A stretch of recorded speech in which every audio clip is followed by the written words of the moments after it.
Let me go in Crofton. Karen, good morning. Good morning. This is bizarre, but you found out how.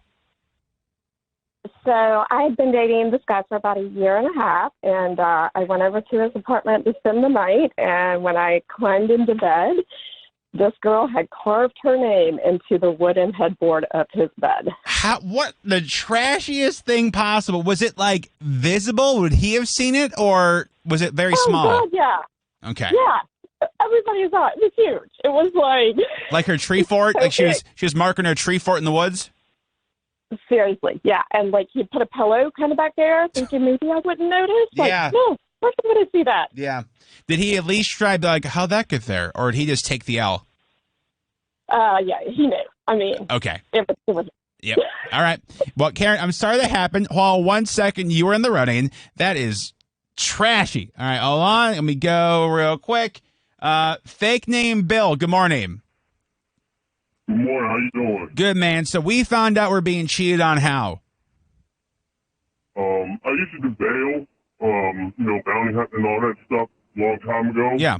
So I still had all the equipment, and something just didn't feel right.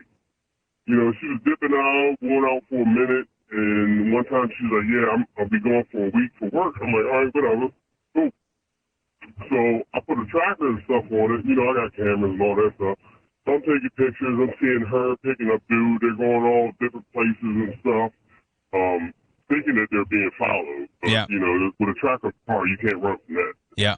And then, I just found out, and Trifling. I called her at the airport, and that was it.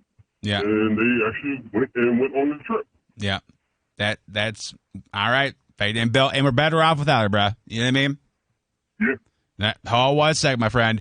That's before I moved here in Des Moines, I was doing long distance with my college girlfriend. I found out she was cheating because I had her friends let me know. I remember it worked out so perfectly. It was like the day I found out. So I moved down to Des Moines. She had allegedly given me Chewy, the Chihuahua, to so that he wasn't, so I wasn't lonely, he wasn't lonely. So we were down there for 10 months. I told her, don't move. Stay in Minnesota. It's a 5-hour drive because I'm not going to be in Des Moines long. The goal is I'm going to bust my ass for a year and then we're on to the next place. Well, found out she was cheating, and then the next day, Kane called me and offered me the job. I called her. I was like, hey, just so you know, I'm going to D.C. I know you're cheating, and Chewy's coming with, and the rest is history. And now he cries every single day. He's just the salty old man that he is.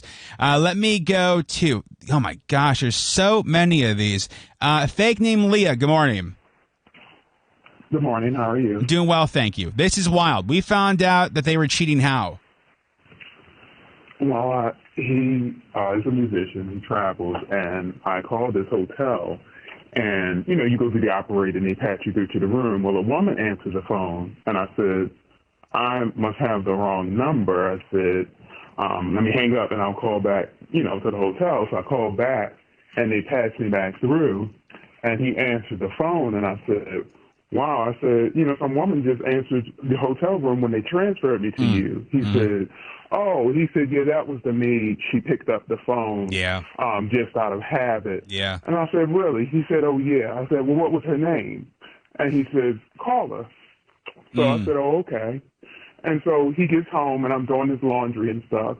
And there's a love letter in the bottom of his bag signed caller. So that's how I found out he was cheating. And he admitted it, but the bad part is that it was 1 month before we were due to get married. What the hell? And crazy. Yeah. And it took a lot out of me, but I did go ahead and get married. But oh, girl. Out of the whole marriage, it was really hard to trust him. Yeah. Because he traveled everywhere, and I just never knew. So I would just pop up randomly at different places. Hell yeah. I would just trying to catch him. Casual drop-ins. Are we still married? He's actually deceased now. Oh, I'm sorry to hear that. Okay. I did stay married to him, yeah. Okay. For 17 years. So. Were there any other instances of shadiness? There was. Yeah. Yeah. Later in the marriage there was, but I was like, when I took the vows, it was for better or worse, sickness and health, and he Sure. did get sick, and I could not leave him at that point. No, listen, I commend you for that, fake name, Leah. I'm sorry it happened too, but I commend you for that. Hold on one second. You are in the running. If you get married, dude, don't cheat. What are we doing, fellas? Dudes, we just gotta be better. Let me do a sidebar real quick. If you're a dude, do you know how easy it is to be like a good boyfriend or husband? The bar's been set pretty low by idiots. All you gotta do is just not be a moron. It's pretty simple. Every day I wake up and I go, how can I not be a moron? Relationship-wise. On the air, different story. You've listened to this show for a day or listened to the show for 10 years. That's every day. But like relationship-wise, fellas, it's not hard, man. If you don't want to do it, then don't be in a relationship. Ain't nobody going to judge you. Let me go in Middle River. Hold on. James, good morning. Good morning. How's it going? Good, man. So you were with this person for 2 years. How we find out they were cheating?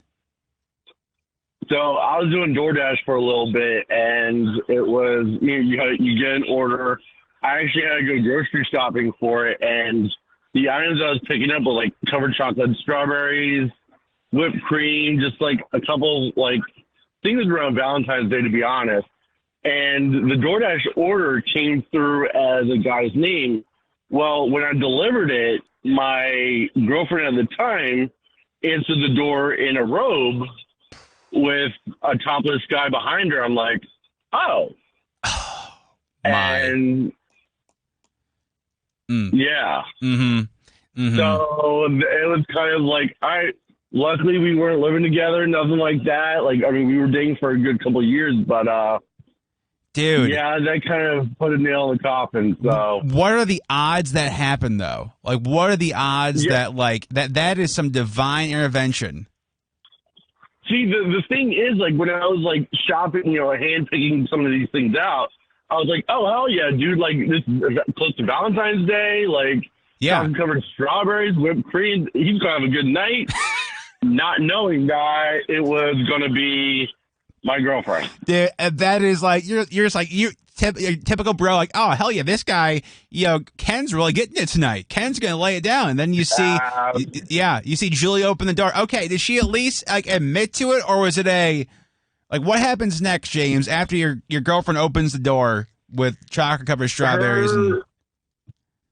Her face is like a deer in headlights. She's like, and it wasn't even like, I listen to you guys all the time, like War Roses. It wasn't like, oh, I didn't mean to. I'm like,